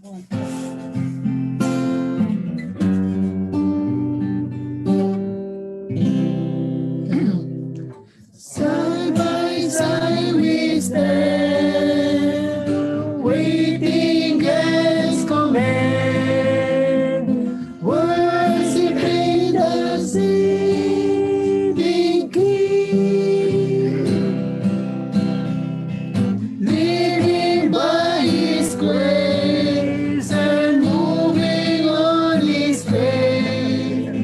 Jesus will see us through. I'll meet you in heaven. We'll sing songs together. With you by the Savior's side. I'll meet you in heaven. We'll sing songs together. Brothers and sisters, I'll be there. Brothers, all are we to go where Jesus leads. You find a road and we shall overcome. Heaven is our goal to save every soul. Pray that we all will be there. I'll meet you in heaven. We'll join hands together. Meet me by the Savior's side. I'll meet you in heaven. We'll sing songs together. Brothers and sisters, I'll be there. Pray that we all will be there. Amen. Iyoko po natin ang ating mga ulo para po sa isang panalangin. Dakilang Diyos na nasa taas ng langit, muli po kami lumalapit at nagpapasalamat sa araw ng Sabado na pinagkaloob niyo po sa amin, sa tinapay na buhay na napakinggan po namin kanina pong umaga hanggang ngayon pong hapon. At nagpapasalamat po kami sa inyo pong pag-iingat sa amin at sa walang hanggang pagmamahal niyo po sa aming Panginoon. At ngayong hapon na ito, nagpapasalamat po kami sa amin pong napakinggan na mensahe at ng mga experience ng mga kapatiran na alam po namin na may plano po kayo sa amin pong mga buhay na hindi po nyo kami pababayaan sa amin pong mga desisyon. At nilalapit po namin ang aming pong mga sarili na kung ano man pong problema ang dumarating sa aming buhay, ay palagi po naming piliin po kayo sa aming pong buhay. At kami po ay humihingi rin ng kapatawaran sa aming pong mga kasalanan at pagkukulang na nagawa po namin sa inyo sa araw na ito. At ito po ay nilalapit namin sa matamis sa pangalan ni Jesus. Amen. Guys. Amen. Ako na. Amen. Tuloy po tayo sa ating programa hapon. Hapon ito. Cute ka dyan. Hindi ka na cute. Mga seryoso po kayo eh. Seryoso kayo. Bigla ka kasing lumitaw eh. Hindi, dito ako sa kabila para hindi mo. Brother Mario. Yan. Mas maliwanag. Kita mo ka. Madilim doon eh. Against the light. Okay, ngayon pong hapon sa ating pong intercessory ay siguro ay magbabasa lamang po ko ng writings ni Ellen White na galing po sa Steps to Christ. Ito ay nasa part po, nasa chapter 11 kung gusto niyo po akong samahan. Sabi po dito, maganda po yung binabanggit po dito, God waits. At ang sabi po dito, our Heavenly Father waits to bestow upon us the fullness of His blessing. So, ang ating Diyos amang nasa langit, ang naghihintay, no? Naghihintay para kanyang ibulalas niya o maipakita niya yung fullness, yung kabuuan, yung kanyang kabutihan, yung kanyang pagpapala, sabi dito. And sabi dito, what a wonder it is that we pray so little. Kaya nakakapagtaka nga naman, Diyos na mismo ang may gusto na kanyang ipagkaloob sa atin ang kanyang buong pagpapala. Tapos tayo, napakadalang nating manalangin, napakadalang nating makikumonek, napakadalang nating magkaroon ng komunikasyon sa Kanya. Tuloy po natin yung basa. God is ready and willing to hear the sincere prayer of the humblest of His children. And yet, there is much manifest reluctance on our part to make known our wants to God. Ang ating Diyos ay ready at willing na pakinggan ang ating mga sincere na panalangin. Pero, ang sabi po dito, tayo ay nag-hesitate pa rin na ipaalam sa Kanya kung ano talaga yung ating gusto sa Diyos. Sabi dito, nakakatuwa po ang sinabi dito, at maaari pong tayo makapag-isip. Sabi dito, what can the angels of heaven think of poor, helpless human beings who are subject to temptation when God's heart of infinite love yearns toward them, ready to give them more than they can ask or think, and yet they pray so little and have so little faith. Ano na daw ang iisipin ng mga anghel? Tayo na makasalanan, na nangangailangan ng tulong nangangailangan ng presensya ng Diyos, tayo yung hindi lumalapit at hangarin ang presensya ng Diyos sa ating buhay. Ito po ang sabi dito. The angels love, ito po, the angels love to bow before God. They love to be near Him. Paano kaya po tayo? Ano po yung atin? Ganun po ba rin ang ating hangarin? Di po ba? Ang mga anghel, kasama na nila ang Diyos, pero nagnanais pa rin, gustong-gusto pa rin nila, mahal na mahal pa rin nilang sila ay yumuko sa harapan ng Diyos. Gusto nilang malapit pa rin sa Diyos, bagaman sila'y nasa mga langit na rin. Nasa langit na rin magkakasama. Pero nandun pa rin yung hangarin nilang mas malapit pa rin sila sa Diyos. Paano po kaya tayo? Are we longing the same feelings? Katulad ng mga anghel. Then sabi po dito, they regard communion with God as their highest joy. And yet, the children of earth who need so much the help that God only can give seems satisfied to walk without the light of His Spirit. Parang hindi daw tayo ganun kasatisfied na lumakad, no? Lumakad sa presensya ng ating pong Panginoong Diyos. Then sabi po dun sa second part, sabi dito, why should the sons and daughters of God be reluctant to pray? Bakit daw nag-hesitate pa, nag-aalangan pang lumapit ang mga anak ng Diyos?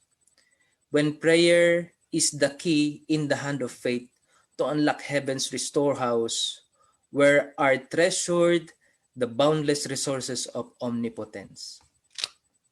Tayo ay nag-hesitate na manalangin sa Diyos na hindi natin naiisip na ang panalangin pala ang susi para ipamalas, iparanas ng ating Diyos ang kanyang boundless resources. No? Without unceasing prayer and diligent watching, we are in danger of growing careless and of deviating from the right path. Ito po ay isang paalala sa atin. Without unceasing prayer and diligent watching, we are in danger of growing careless and deviating from the right path. Sabi dito, the adversary seeks continually to obstruct the way to the mercy seat, that we may not by earnest supplication and faith obtain grace and power to resist temptations. So ang ating pong kalaban, ang ating pong adversary ay patuloy pong gumagawa ng paraan para yung ating daan patungo sa katwiran ng Diyos ay hadlangan. So, sabi dito, kaya without unceasing prayer, tayo po ay in danger. Tandaan po natin, tulad ng sinabi ni Ellen White dito, na ang Diyos, naghihintay lamang po ang Diyos. Naghihintay lamang tayo ay mag-open sa Kanya. Tayo ay magsabi sa Kanya, tayo po ay manalangin sa Kanya. At sa huling bahagi po, ay gusto ko pong ibahagi sa inyo ang talata na ating matatagpuan dito sa Jeremiah. Ang kapitulo po ay 29, ang talata po ay 12. Jeremiah 29 verse 12. Ang sabi po dito, then you will call upon me and come and pray to me and I will hear you. The Lord is always listening. Prayer is just our direct line to Him. So sana po ay huwag tayong mahihiya na manalangin sa Panginoon. Huwag po tayong mag-aatubili na manalangin sa Panginoon. Maganda po yung sinasabi pa doon, yung the rest ng chapter na yon, na dapat talaga ay hindi lang request panay request. Dapat talaga may conversation, dapat talaga mayroong kwentuhan kasama ang Diyos. Kwentuhan, ano yung nilalaman talaga ng iyong puso, hindi lang panay request. That is the real communion with Christ. So, sana po tayo ipagpalain sa ating pong napakinggan. Hindi lang po sa mga oras na ito, kundi po sa kabuuan ng buong Sabat na ito. At maging handa po tayong harapin ang ating pong panibagong linggo, isang linggo nakakaharapin. Amen. Amen, Brother Jopet. Now, tayo na po idadako sa ating mga prayer requests. Andyan pa ba si Sister Darlene or Brother Chris? Sis Darlene, nandyan ka pa? Yes, Sa Ate ating Jean, mga I'm prayer here. Okay, yung prayer request please natin. Unahin natin ang Thanksgiving.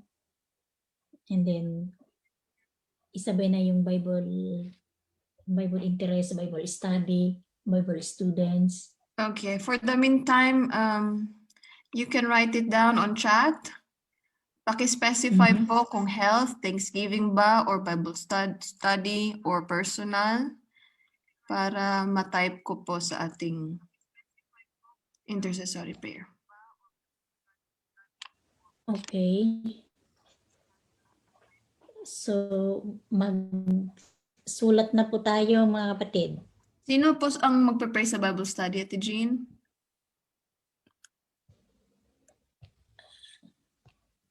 Okay, sa Bible study. Thanksgiving and Bible study. Bigyan natin kay sino ba ang mga nandyan? Kuya Claude?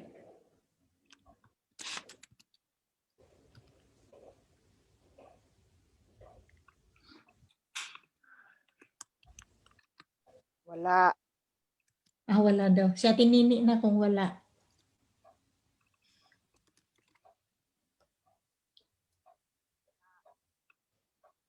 Okay, ang health, ibigay natin kay sino ba ang mga nandyan nakapatiran natin? Health, ibigay natin kay Grace.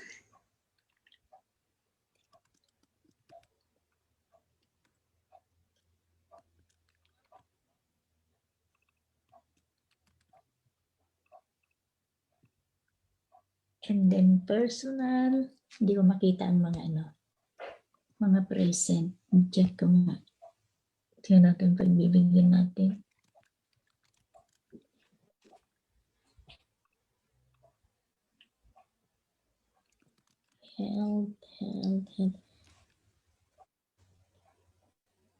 Health, ibigay natin kay Ate Malu. Salamat. Si Ate Grace ba sa health? No, sorry, yes, Grace. Personal pala kay Ate Malu. Personal. Sorry.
Okay, yung mga nasa live Facebook po, you can continually type your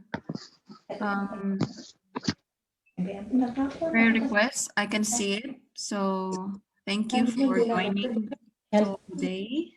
Inner Thanksgiving. Okay. Yung Darlene, yung missionaries, samis-samis yan, ha? Thank you. Kasama pala si Eric personal. Okay.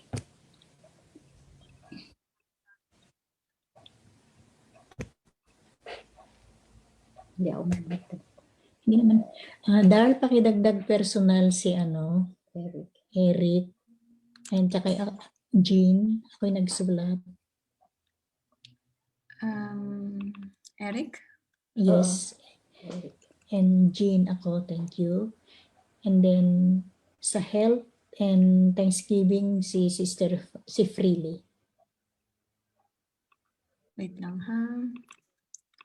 Ang health ay Nena, piliin. Nina, piliin. Okay. Ano yun ulit, Ate Jean? Freely, Nena, piliin. Health. Sa health? Yes. Freely and Nena. Nena, piliin. And then Thanksgiving is also Freely. Thank you.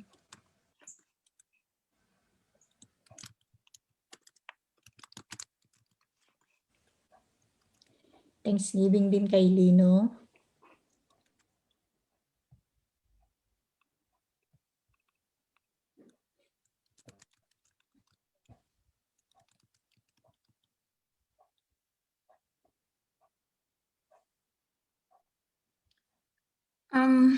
Hindi daw makapasok si Ate Grace sa Zoom. Andito ba si Ate Grace?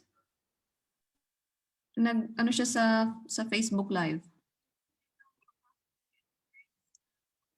Darl personal tsaka Thanksgiving. Grazie.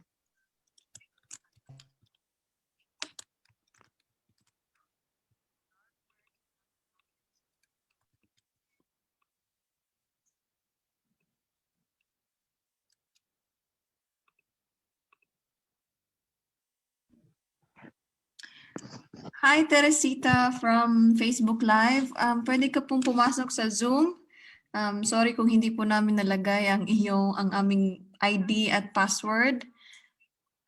Pero next time, we will try to put it para makapasok po kayo sa ating Zoom.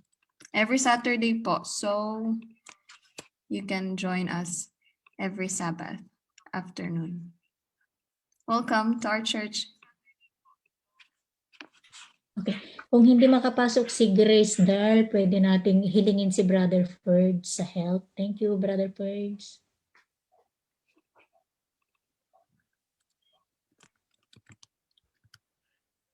Darlene, pakilagay naman sa Bible study sa Sure. grupo ni Ate Rose and Bibing. Rose and Bibing. Thank you.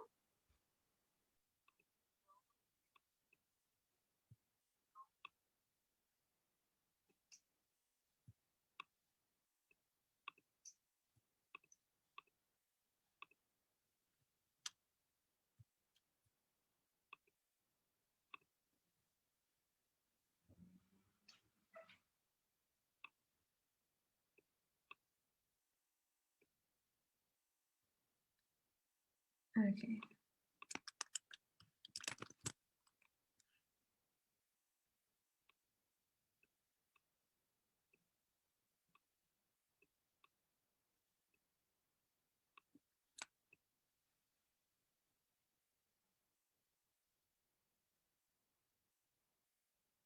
Thank you, Teresita. I think you're from Nice, France. So I will send a message to you directly for the password and the Zoom ID so that next time you can meet the Milan Filipino Estate Church. So in behalf of all of us, welcome and thank you for watching our Facebook Live.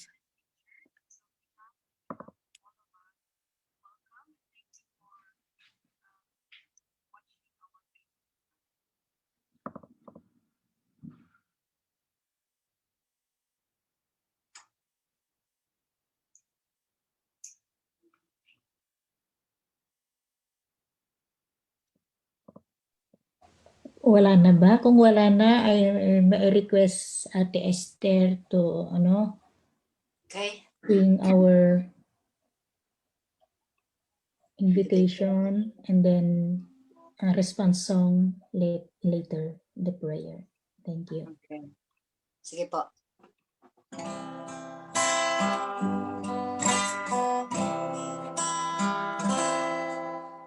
Oh, dear Lord, as we pray, take our hearts and minds away from the press of the world around, to your throne where grace lies above. May our lives be transformed by your love. Our souls be refreshed from above. At this moment, let people everywhere join us now as we come to you in prayer. Diyos namin na makapangyarihan sa lahat, lubos po ang aming pasasalamat sa oras na ito, sa inyo pong pakikisama ng inyong Banal Espiritu na amin pong naranasan. Salamat po, Ama, sa buong maghapong ito, sa lahat ng aming mga napakinggang mga salita ninyo, mga experience ng aming mga kapatid, na ito po ay magiging isang mabuting paalaala sa amin. At salamat po, Panginoon, sapagkat kayo po ay laging umaalalay sa inyong mga anak at ang inyong pong pag-ibig ay patuloy po niyong ipinagkakalob sa amin. Salamat po, Ama, at itong lahat ay ibinabalik namin sa inyo ang inyong papuring ito. At salamat po, Panginoon, sapagkat kayo ay laging naririyan, lagi po kayong umaalalay sa inyong mga anak na lumalapit sa inyo at nagtitiwala sa inyo. Naranasan po namin ang inyong pakikisama at naway ang inyong Banal na Espiritu ang patuloy niyo pong ipagkaloob sa amin.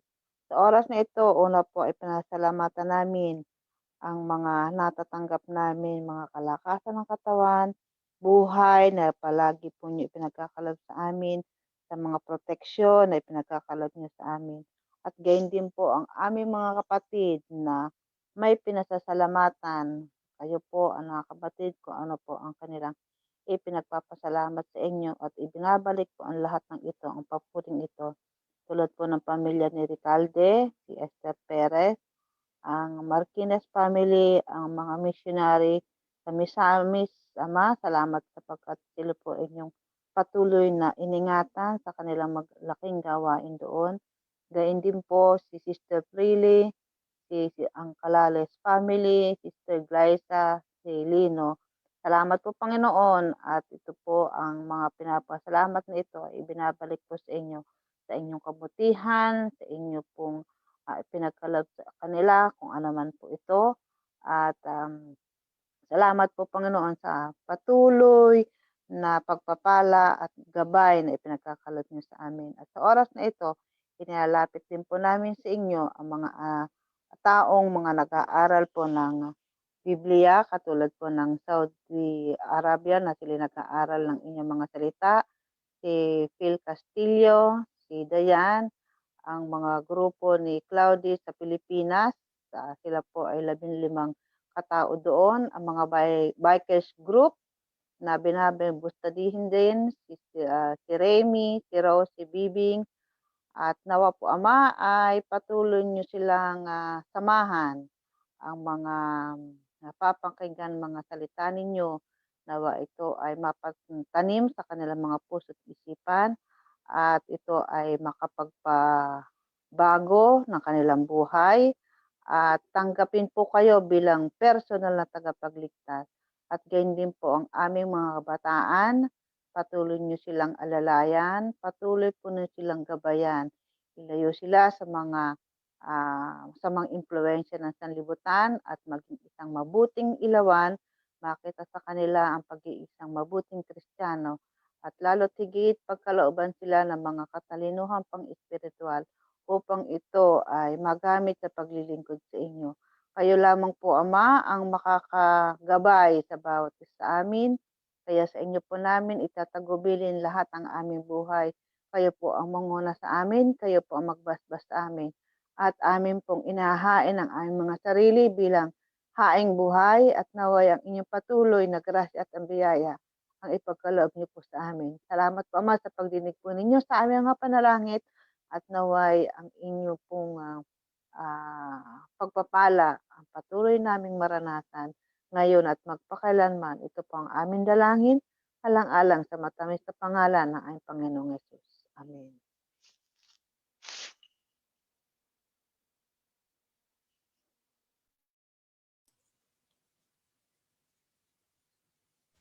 Brother Purge. Okay po. Dakilang Diyos na makapangyarihan sa lahat, salamat po sa banal na Espiritu na siyang patuloy niyo pong pinagkakaloob sa bawat isa. Lalo tigit sa panahon ng banal na araw na kami po yung tinipon upang muling papurihan ang iyong dakilang pangalan. Ama, sa mga sandaling ito ay mayroong mga specific na mga pangalan, ngayong mga anak na mayroong mga karamdaman, at amin pong kiniklaim ang iyong pangako po sa John 14:14 na anuman ang hilingin sa inyong pangalan ay iyo pong gagawin. Kung kaya't dinudulog ko sa inyo, Panginoon, ang mga kapatirang ito at mga kaibigan. Marlette, Nelisa, Marilu, Nancy, Amelia, Carolina, Esther Diaz, Ricaldi family, Daniel, Penelope, Esther Pagdilaw, Nita Augustin, Freely, Nena Piliin, Invanji. Ama, batid niyo po ang kanilang physical na mga karamdaman.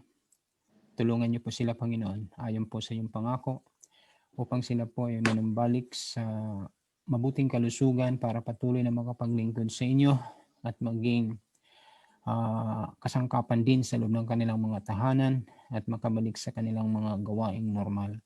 Marami pong salamat, O Diyos, sa iyong pagtugon. Ang lahat nito ay aming pinanampalatayahan sa makapangyarihang pangalan ng aming Panginoong Jesus at ang comfort ng Holy Spirit. Amen. Patuloy po kami, Ama, na dumadalangin. Marami pong salamat sa buong maghapon na pinagkaloob mo sa amin na kami ay nakapakinig ng magandang mensahe. Kaninang umaga hanggang sa ngayong hapon, Panginoon, marami pong salamat at kami ay napalalhanan upang sa ganun, Panginoon, kami ay magkaroon ng pagkakataon na matuto ang bawat isa sa amin, Panginoon. Amin pong idinadalangin na sana'y ang iyong banal na Espiritu ang laging sumaamin sa aming, ng bawat isa sa amin, Panginoon. Amin pong idinadalangin ang mga kapatid na mga personal na kahilingan sa iyo, Panginoon.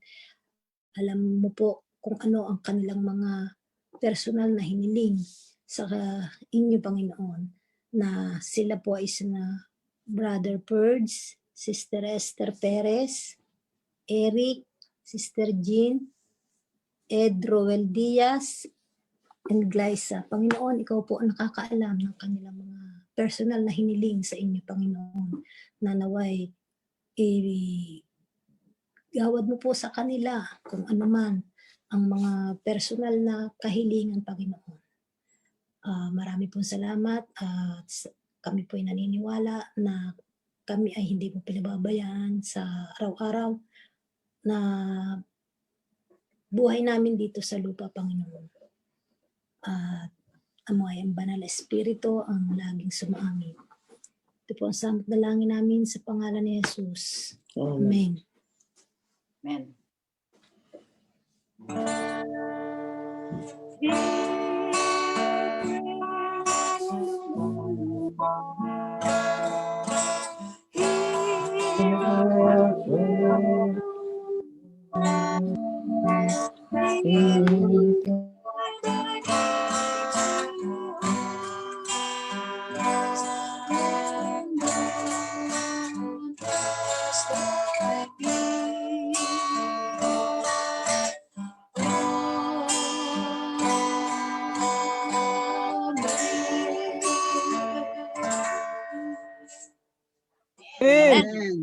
Amen. Thank you.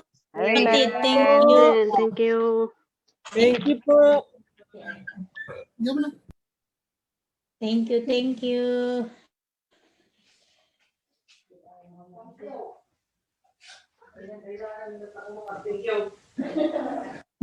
Matitimang na Fratelli po, Fratelli. Happy New Week, weekdays. Weekend. No, Weekdays. weekend ngayon eh, di weekdays. Thank you. Happy first week of February. Oo Okay. nga pala. February na ba ngayon? First week sa Lunes. Ah, Birthday. Happy birthday. Thank you. Oh, yung mga birthday ng February. Thank you. Happy birthday. Happy birthday, Ate. Sabi sa tester, wala na yata sa tester. Baby, kilala ka ata ni Teresita. Sabi niya, hi Ate Baby. Oy. Nasa Facebook. Bigay daw ni Hana. Binigay daw ni Hana yung link. Tumutulo daw yung luha niya kanina sa shinare ni Brother Ferds. magkano yung luha niya at may ipagbili ko? I-greet niyo si Ate Teresita. Ate Nini din daw. Baka Si check ko. Tagalemery? Teresita Magda.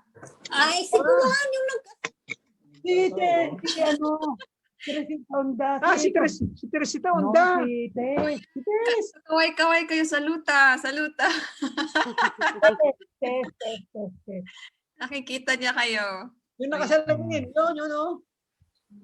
Edna, Dila. Ay, nakilala ko. Melo daw siya. Yung nakasalamin. No. Edna, Dila. Ay, nakilala ko. Melo daw siya. Hindi ako yun. Si Edna yun. Hindi mo nakasalamin. Mukha na ba akong matanda? Ati Uban. Hindi ako yun. Si Edna yun. Hindi mo nakasalamin. Mukha na ba akong matanda? Tinitingnan na yung Facebook Live. Ayan, saluta din ka, Ate Sheila. Ate Sheila Live.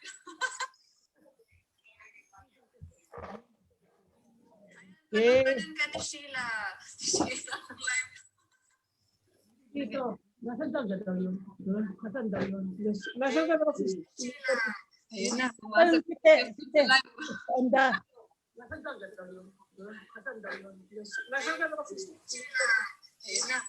Ites, nasa France. Kinahana. Nasa Milan na daw si Ate Teresita. Ites, nasa France.